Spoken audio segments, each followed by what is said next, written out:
Kita bayangkan suatu fungsi f of h, di mana fungsi ini didefinisikan untuk semua nilai h yang sangat kecil, tapi h tidak sama dengan 0. Kemudian kita bisa menulis limit h mendekati 0 untuk fungsi f of h sama dengan L, yang artinya adalah fungsi f of h mendekati value atau nilai L saat si H ini mendekati 0. Oke. Kemudian kita bayangkan lagi, jika fungsi f itu adalah fungsi yang konstan, misalnya f of x sama dengan C, konstan untuk semua nilai x, maka limit H mendekati 0 untuk fungsi f of h ya sama dengan C. Dia menjadi konstannya sendiri ya, karena fungsi awalnya sudah konstan. Dan jika f of h sama dengan value h itu sendiri, maka limit h mendekati 0 untuk fungsi f of h sama dengan 0. Misal kita punya dua fungsi ya, fungsi f of x dan g of x. Kedua fungsi ini didefinisikan untuk angka yang sama, maka dari kedua fungsi ini kita bisa melakukan perjumlahan ya, fungsi f of x dan g of x untuk value atau nilai pada poin x. Berarti seperti ini kita lakukan perjumlahan f of x ditambah g of x. Dan jika f of x sama dengan x pangkat 4 misalnya, dan g of x adalah 5x pangkat 3/2 lah misalnya, maka f of x tambah g of x sama dengan x pangkat 4 tambah 5x pangkat 3/2. Dan ini bisa kita tulis juga dengan notasi yang sedikit berbeda, tapi pengertiannya sama. Oke. F tambah G X. Ya, dia sama, yang berarti penjumlahan dua fungsi yang berbeda, yaitu fungsi f dan fungsi g terhadap x ya. Kita mulai dari properties pertama dari limit ya, untuk penjumlahan dan pengurangan limit. Jadi andaikan kita memiliki dua fungsi f dan g yang didefinisikan untuk nilai h yang kecil, dan asumsi limit h mendekati 0 pada fungsi f of h dan limit h mendekati 0 untuk fungsi g of h. Dan jika kedua limit ini ada atau eksis, maka kita bisa menulis limit h mendekati 0 f of h tambah g of h ya. Dan ini bisa kita tulis lagi sebagai limit h mendekati 0 f tambah g terhadap h, dan sama dengan limit h mendekati 0 fungsi f of h ditambah limit h mendekati 0 fungsi g of h. Dengan kata lain, limit dari perjumlahan itu sama dengan perjumlahan dari limit. Dan ini juga berlaku untuk pengurangan ya. Misalnya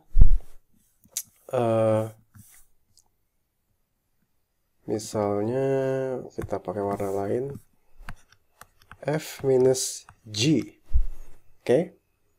Berarti ya kita bisa menulis limit H mendekati 0 untuk fungsi f of h dan g of h dikurang ya, fungsi f of h dan dikurang fungsi g of h menjadi limit h mendekati 0 fungsi f of h dikurang limit h mendekati 0 untuk fungsi g of h. Oke, cukup simple ya. Kemudian kita akan mendiskusikan tentang produk atau perkalian. Misalnya kita punya dua fungsi ya, fungsi f dan g yang didefinisikan untuk angka yang sama. Maka kita bisa membuat produk atau perkalian fg dengan nilai atau value pada angka x sebagai berikut. Fg kemudian x fungsi f of x kali fungsi g of x ya. Dan misalnya f of x itu adalah 2x pangkat 2 minus 2x, dan g of x itu adalah x pangkat 2 tambah 5x lah. Maka produknya atau perkaliannya fg x of x ya, dalam kurung 2x pangkat 2 minus 2x, 2 pangkat x maksudnya, kemudian dikali x pangkat 2 tambah 5x. Oke. Itu untuk produk atau perkalian antar kedua fungsi.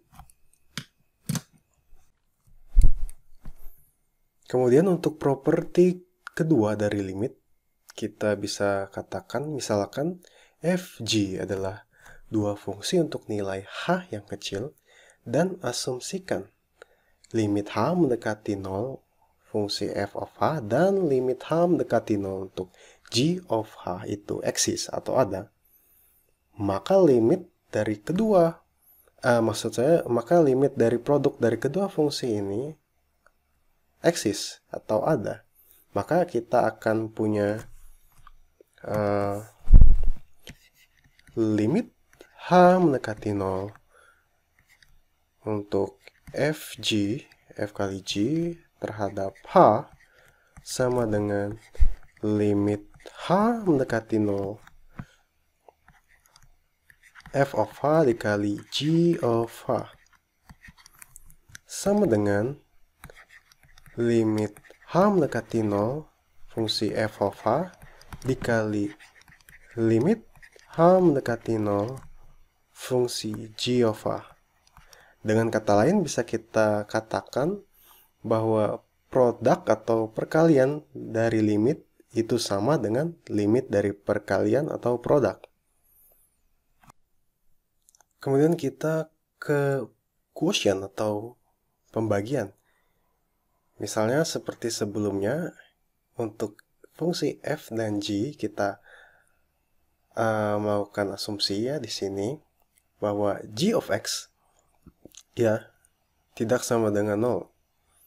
Kita bayangkan lagi fungsi f dan fungsi g, dan g of x tidak sama dengan 0 untuk semua x. Maka kita bisa melakukan quotient atau pembagian fungsi f dibagi j ya, dengan value atau nilai pada x seperti berikut. F dibagi salah ya, huruf gede ini. F dibagi j, karena kita tadi melakukan asumsi g itu tidak sama dengan 0 ya, karena semua angka yang dibagi dengan 0 itu nggak make sense. Itu berbahaya dalam matematika. Kenapa? Karena dia akan menghasilkan infinity.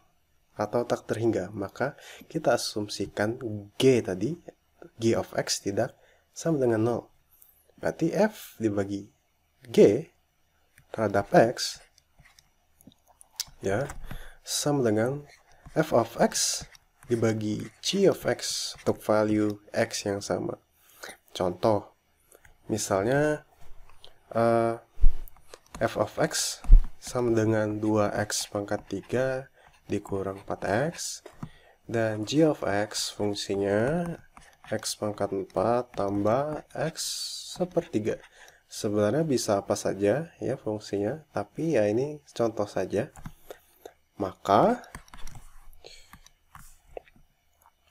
F dibagi G of X sama dengan F of X dibagi G of X sama dengan 2X pangkat 3 dikurang 4X per X pangkat 4 tambah X sepertiga.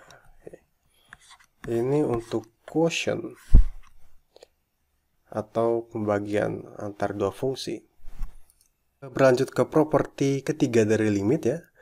Untuk quotient properties, asumsi jika limit H mendekati 0 fungsi f of h dan limit h mendekati 0 untuk g of h itu eksis atau ada, dan limit h mendekati 0 untuk g of h tidak sama dengan 0 karena kita tidak ingin pembagian dengan 0 ya, maka limit dari quotient atau pembagian akan eksis atau ada, dan didapatkan limit h mendekati 0 fungsi f of h bagi fungsi g of h sama dengan limit h mendekati 0 untuk f of h dan limit h mendekati 0 g of h. Atau bisa saja kita tulis limit f of h ya, nggak usah ditulis h mendekati 0 per limit g of h. Dan kata lain, maka quotient atau pembagian dari limit itu sama dengan limit dari quotient atau limit dari pembagian.